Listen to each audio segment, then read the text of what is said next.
movie nerds, and welcome to Cinematic Sarcastic, the podcast that talks all things movies and television. I'm Natalie, and I'm your host. On today's episode, we are going to be talking about The Northman.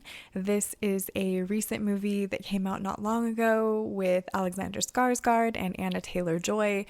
I was over the moon excited for The Northman when the trailers started to hit, and I didn't look that much into the film, and I should have. This is a shame on me film. This is a you knew better and you went and spent money on it anyway. I will just make a note that I'm not really a fan of A24, the production company. I am not a fan of those like artsy films that they put out. I think the only one that I have even moderately enjoyed was The Witch, which coincidentally also starred Anna Taylor-Joy. But that one is like, I saw it once, I never saw it again. I probably couldn't tell you very much about it. Like, it was good. I'm definitely not on the bandwagon of like thinking Black Phillip is amazing and like wanting all of the dark things. I mean, I like dark things, but like that movie didn't do anything for me. Like, it was okay, but it wasn't. I don't talk about it. Like, I'm not going to review it or anything like that. And I did not know that Robert Eggers was a pretty well-known like A24 director. Like, he's worked on a few A24 films before, and that should have tipped me that should have tipped me off that maybe The Northman was not for me. But you give me Alexander Skarsgård and he's gonna play like a Viking, and I'm in. Like, I stopped thinking past that point and I'm just like, yes, show me the things. And I was disappointed if that is not something that you've already gathered from the thought process so far. I was so disappointed in this film. The trailer, I feel like, was intentionally deceiving. I almost feel like, and I would be willing to bet money that the producers or whoever it is that is in charge of the trailers or in charge of marketing and like actually putting the movie out to audiences, that they kind of knew that this probably was gonna be a fizzler. And so they intentionally kind of made the trailers look like the movie was something other than what it actually turned out to be. I think they very much kind of twisted it in a way to make it look similar to Vikings or similar to The Last Kingdom. And I know a lot like of the reviews and stuff of people that are, you know, in love with The Northman, which I think there are people that like those types of films, right? There are people that really enjoy artsy films, and I think that's fine. I just don't think it's something that appeals to the general masses in the most circumstances. But a lot of the reviews for that were like, oh, you know, if you liked Vikings, then you probably like just the Americanized version of Vikings. And it's not so much the Americanized version of it. It's not probably extremely realistic. You know, Vikings and The Last Kingdom and shows like that, probably not extremely realistic to how things actually were at that time. But it's a movie, right? It's a television series. It's not meant to be a documentary. It's not, you know, I don't know.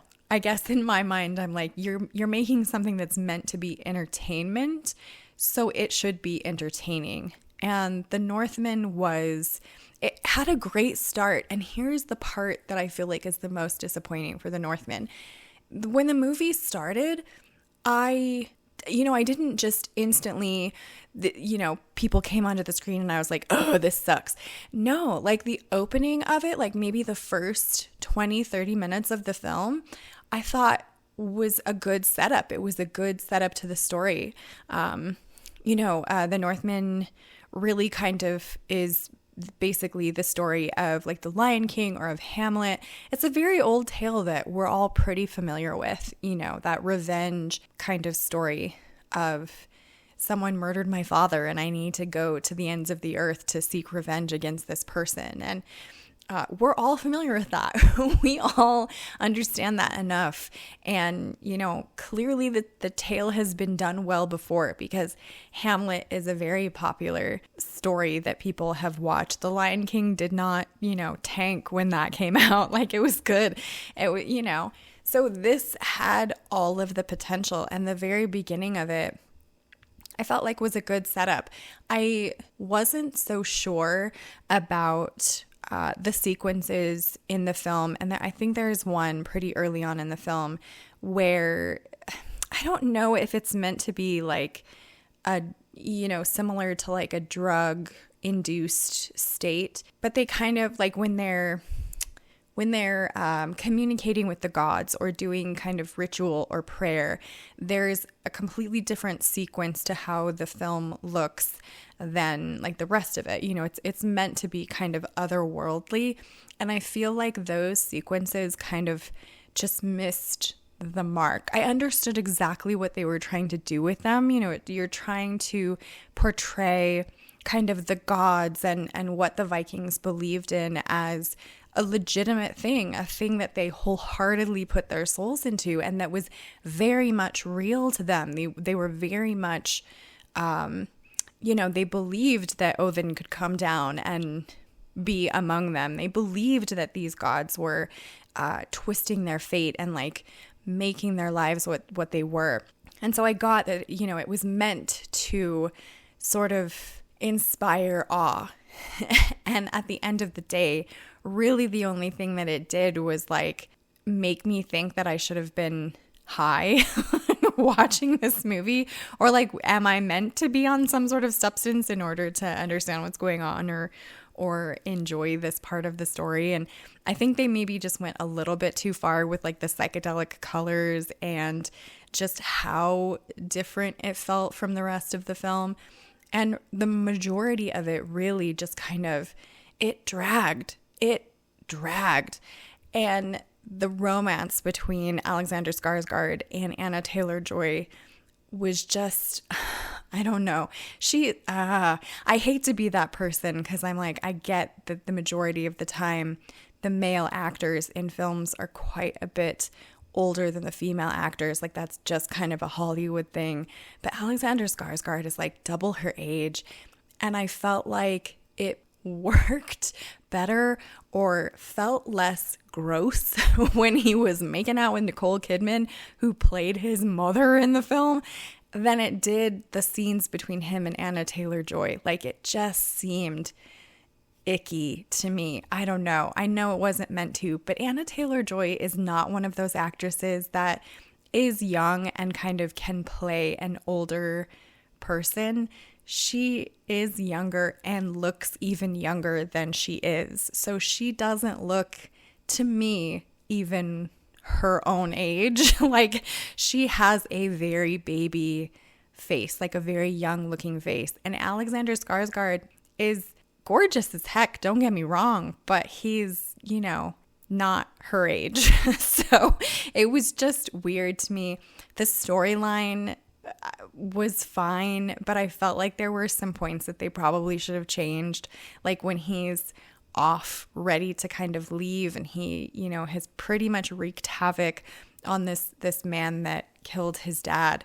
He ends up like abandoning Anna Taylor-Joy to go back and do this last like final battle sequence. And I just was like, but why? Like, literally, this guy is not even the same guy that killed you. Like, he has nothing at this point. He is not going to follow you to the ends of the earth. He has nothing. Like, you escaping is the least of his like, he's not going to come after you. Like, it made no sense really in how the story was set up. And that final sequence it was hard for me to watch. Like, they are inside, I want to say they're like on Iceland or something of that nature. So they're inside a volcano during this, sorry for spoilers, during this last final sequence. And my brain, because I had fully checked out of the movie by the time the ending happened, my brain just kept flashing to Star Wars because I am a giant nerd.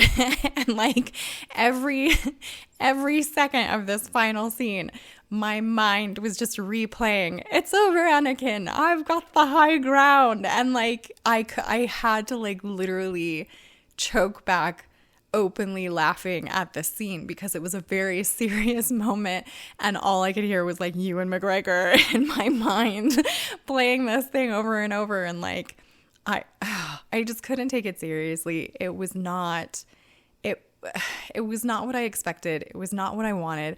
I love Alexander Skarsgård. Like, I have loved him since True Blood. He's a really great actor, but this one was just a total miss for me. It was not something that I even really wanted to finish watching in the first place. Like, I had a friend with me who usually goes with me to see movies, and if he had not been with me, I literally would have packed up all my stuff and probably walked out. Like, it was so long. It was such a long movie, and to be that long and not grip you, like not keep your attention, not really be like a force of nature, was just wholeheartedly disappointing. So do not recommend The Northman. I would skip it if you haven't seen it. Like, there are far better things to watch. Yeah, so that's my take on The Northman. Let me know what you think of it in the comments. Subscribe if you want to join the Movie Nerd family, and I hope to see you in the next episode.